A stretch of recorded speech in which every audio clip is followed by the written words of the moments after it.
Yo estudié sociología porque desde puberto me interesaba mucho las transformaciones sociales, me interesaba mucho el estudio de la sociedad y cómo una serie de eventos tecnológicos, políticos, socioeconómicos cambiaban el ritmo cotidiano de las personas, cómo cambiaban las estructuras de pensamiento de una civilización o de una zona geopolítica en particular.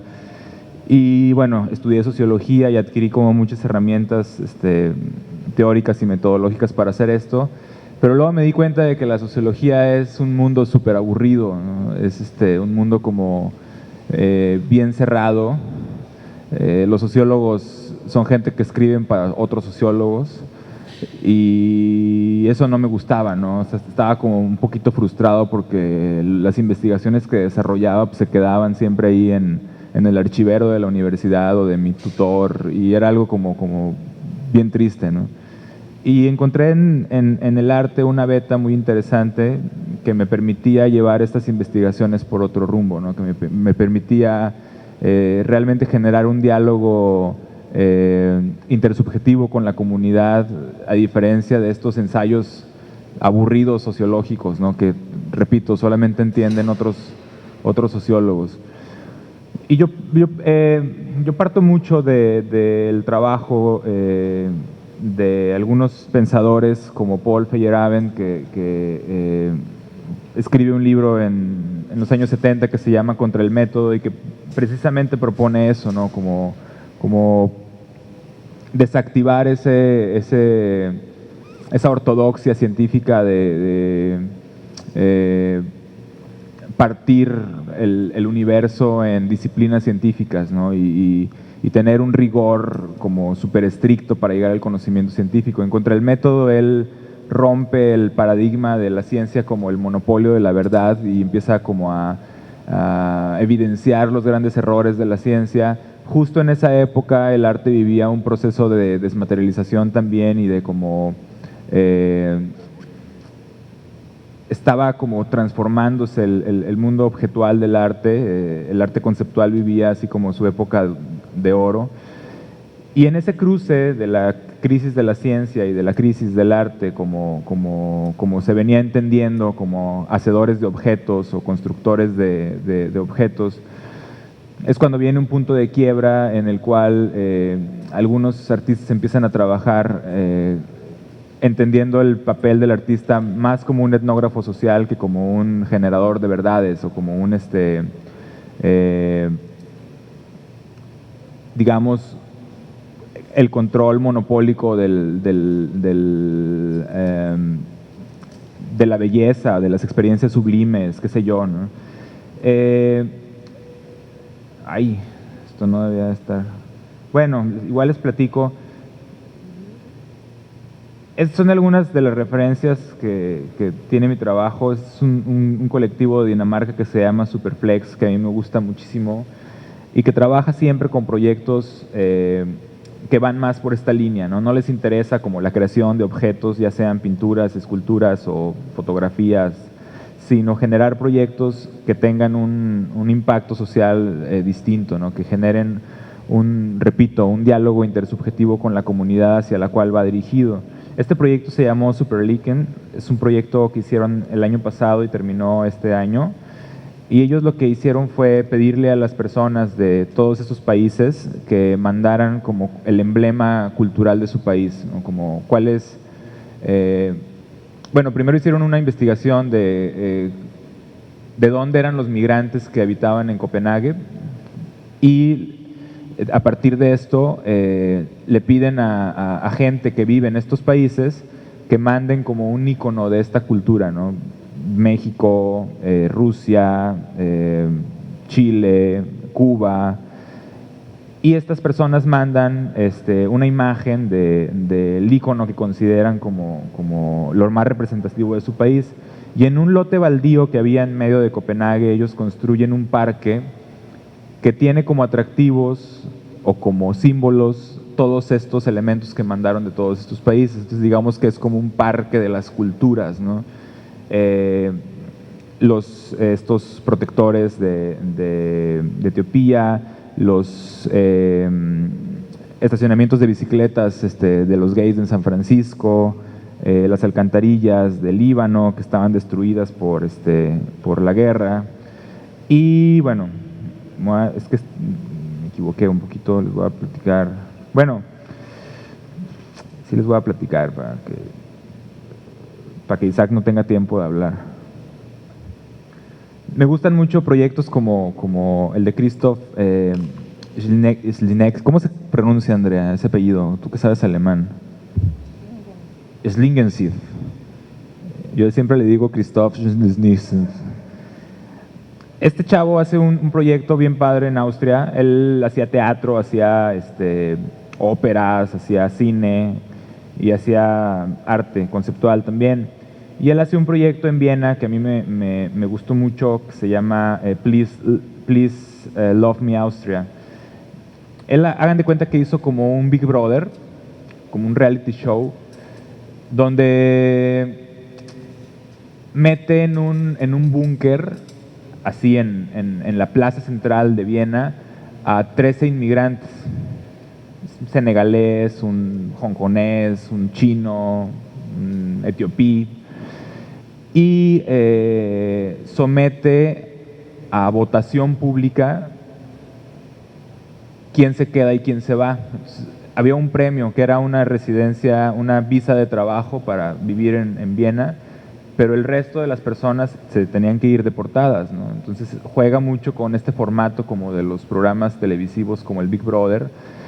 Y la gente en Austria, en ese año que fue el 2000, entró un partido de ultraderecha a Austria, ¿no? Que proponía una reforma migratoria súper dura, ¿no?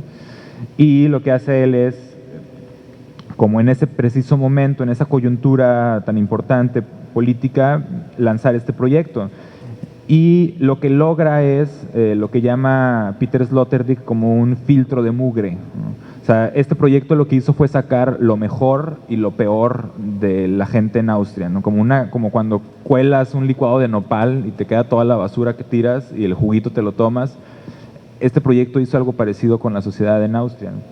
Y el proyecto, por ejemplo, esta es la página de internet del proyecto donde tú entrabas y votabas. Ahí pueden ver ustedes, no sé si se ve, sí, en el recuadro azul era como los votos que la gente daba para el que mejor les cayera, ¿no? Pues a mí me cae bien el chinito porque se ve que es bien buena gente. Y había cámaras en los búnkers.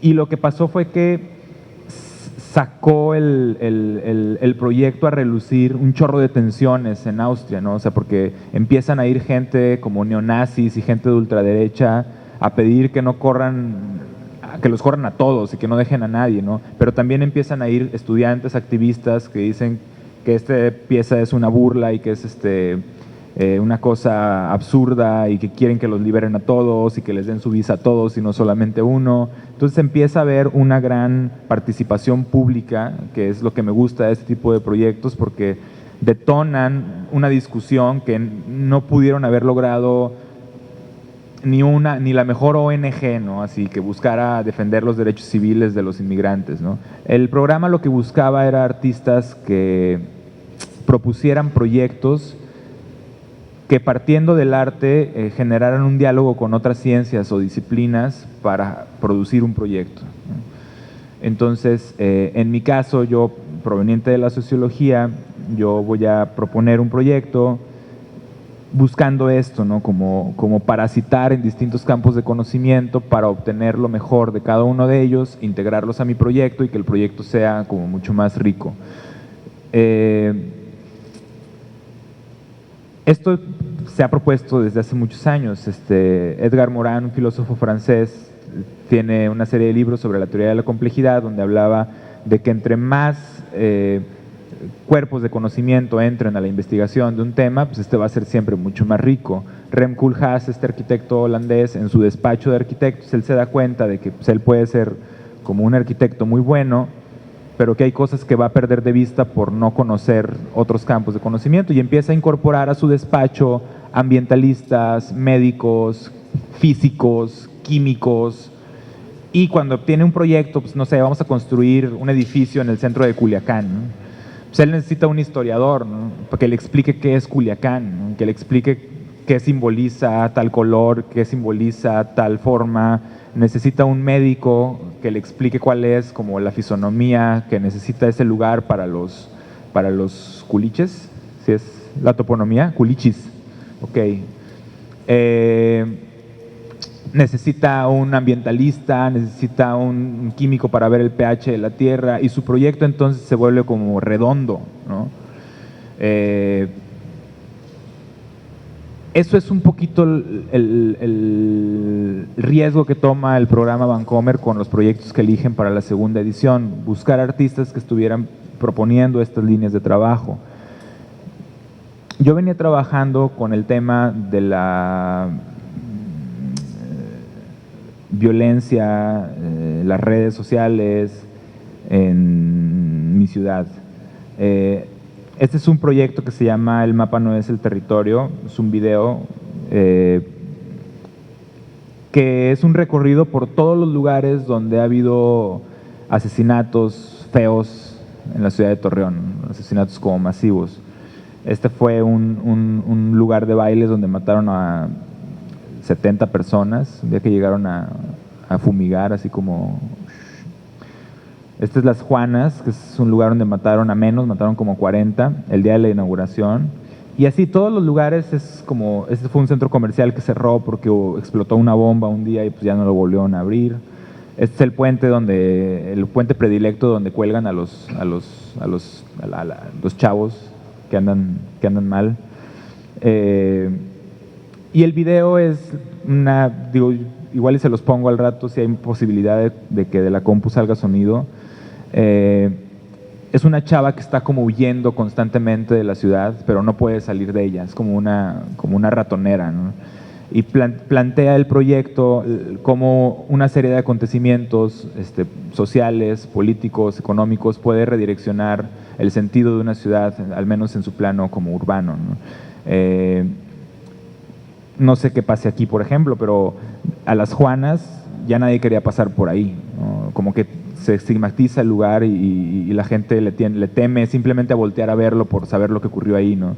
El problema es que Torreón, siendo una ciudad muy chiquita, pues ya en cada esquina había un lugar de estos, ¿no? Entonces, por ejemplo, el sistema de transporte público tuvo que cambiar sus rutas porque había gente que no quería pasar por ciertas zonas porque sabían que ahí estaba el mero business, ¿no? Entonces, se cambia el sentido de las rutas de transporte, la gente empieza a percibir su ciudad de una manera distinta y el video va un poquito de esto, ¿no? En Semiótica en Caos, que es un proyecto del año pasado y que es producto de... Es más, me estoy yendo al revés, ahorita me estoy dando cuenta de esto. Este fue el proyecto que hice para Vancomer, que se llama Vivir Eternamente. Vivir Eternamente es una empresa que se encarga de administrar las cuentas de las redes sociales de la gente que muere y deja de estar con nosotros, ¿no? Y parte de esta pregunta, ¿sabes qué pasaría con tus cuentas de correo, Facebook, Twitter si murieras repentinamente? La pregunta tiene tiene varias lecturas, ¿no? Hay una lectura que es como política muy fuerte, porque repentinamente sabemos que en el contexto de violencia en el cual vivimos en la actualidad es muy probable que esto pase, ¿no? Entonces se vuelve real, se vuelve como digo, si esto se lo pusiéramos a alguien que vive en un país como muy tranquilo y seguro, pues igual no lo tomaría como nosotros, ¿no? Pero a mí, al menos en mi ciudad, sí me da miedo ir al súper, ¿no?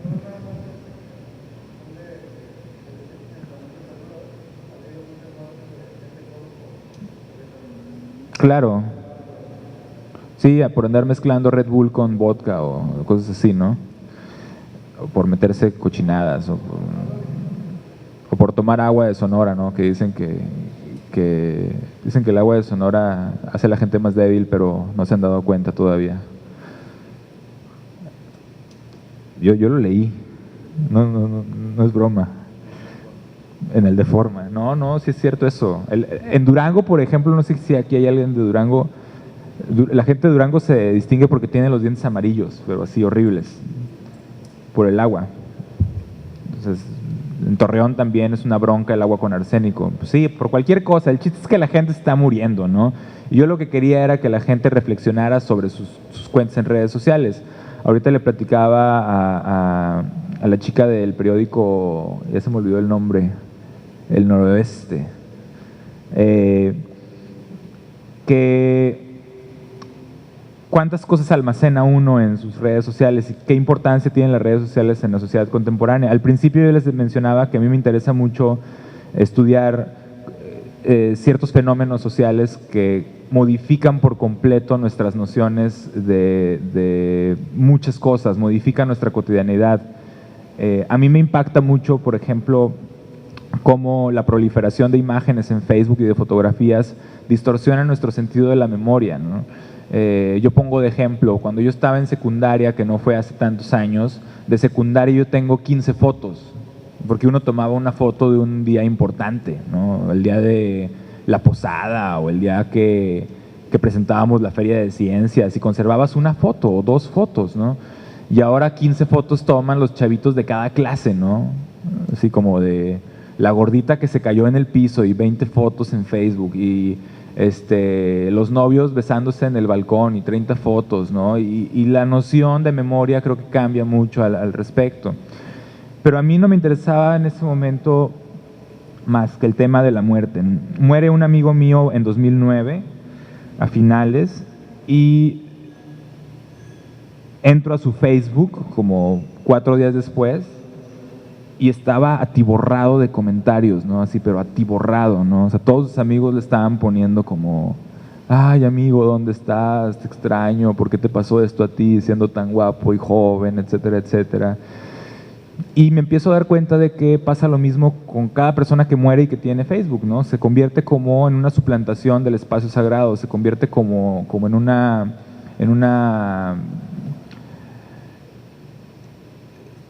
¿cómo llamarle? Hay una modificación en el sistema como del desapego o el apego y del duelo en sí, ¿no? De manera muy general, el proyecto que desarrollé durante el programa Vancomer tenía que ver con una coyuntura de 2 temas que había estado trabajando con anterioridad. Uno de ellos era el valor de cambio, el asunto acerca de lo que le otorga valor a los objetos como dinero. Y el otro tenía que ver con el asunto de la memoria urbana y de los espacios urbanos y de cómo uno construye sus identidades a partir del espacio en donde vive y cómo todas las relaciones que se tejen entre arquitectura, historia personal, memoria van afectando como tu manera de construir el espacio en términos simbólicos. Entonces, me gustaría empezar por mostrarles esta imagen. Bueno, el proyecto no peca un poco, peca bastante de centralista. Es un asunto que está totalmente basado en mi ciudad, pero bueno, es la ciudad en la que he vivido 30 años y de algún modo pues no me puedo como desligar de ella. En un principio se trataba de hacer un estudio acerca de cómo está distribuido el valor del suelo en la Ciudad de México desde un punto de vista muy empírico a partir del estudio de la oferta inmobiliaria en sitios de internet y particularmente también de la experiencia que tengo yo como habitante de la ciudad y a partir como de las redes sociales que tengo, no redes sociales entendidas como virtuales, sino redes reales sociales de toda la gente con la que he convivido alrededor de, bueno, a lo largo de mi vida y que han pertenecido como a diferentes estratos sociales. Entonces, este es un primer arrojo, como por ahí del 2010, ahora está un poco más desarrollado porque seguí trabajando el proyecto, pero la parte, todo lo que ustedes ven en este mapa como una gran mancha es lo que se conoce como la zona metropolitana de la Ciudad de México, que desde mi punto de vista es lo que comprende la Ciudad de México real, no las demarcaciones políticas entendidas como Distrito Federal, municipios conurbados, etc., no, sino todo como un conglomerado, una gran mancha. O sea, para mí la Ciudad de México empieza desde donde se empieza a ver el paisaje urbano hasta donde termina de verse el paisaje urbano, que es desde la entrada por Querétaro hasta la salida por Cuernavaca o viceversa. Y la parte que ven en amarillo es la parte que yo disecciono de la ciudad y que comprendo o como que entiendo como la parte de mayor plusvalía a nivel, bueno, establezco como un rango, que es todos esos espacios que tienen un valor de renta superior a los 10,000 pesos mensuales. Entonces, pues la idea era como jugar con estos equilibrios y desequilibrios de proporciones. Esta, por ejemplo, sería la zona metropolitana de la Ciudad de México sin los espacios de plusvalía. Entonces es como ¿dónde queda la ciudad? ¿Qué es lo que conocemos de la ciudad? Y esta sería la Ciudad de México de los que tienen la capacidad y el poder adquisitivo, ¿no? O sea, una pequeña ciudad ahí como una franja, y como atrás se alcanza a ver un poquito como lo que sería todo lo demás. Entonces, como ambas partes, ¿no? Como se vuelven un todo, pero en realidad si le quitamos una parte a la ciudad, que es la más rica, tampoco adolece, y si dejamos como la ciudad más rica, pues parece ser como un pequeño corredor, que ya después tiene que ver como con otras cosas y empecé a hacer otros tipos de mapeos. Recientemente terminé una pieza en donde mapeé sobre toda la zona metropolitana la distribución de todas las tiendas de grupo Walmart y cómo están distribuidas en función de clases sociales y cómo tejen corredores de desarrollo urbano hacia los puntos que a ellos les interesa que se desarrollen.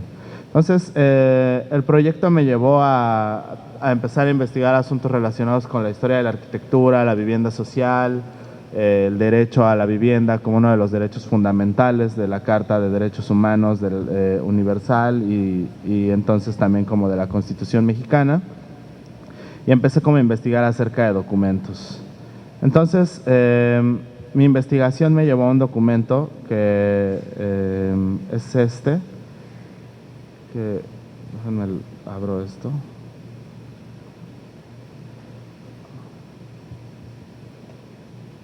Este es un documento que encuentro yo en una biblioteca de la Facultad de Arquitectura de la UNAM, que es un documento llamado Cartilla de la Vivienda.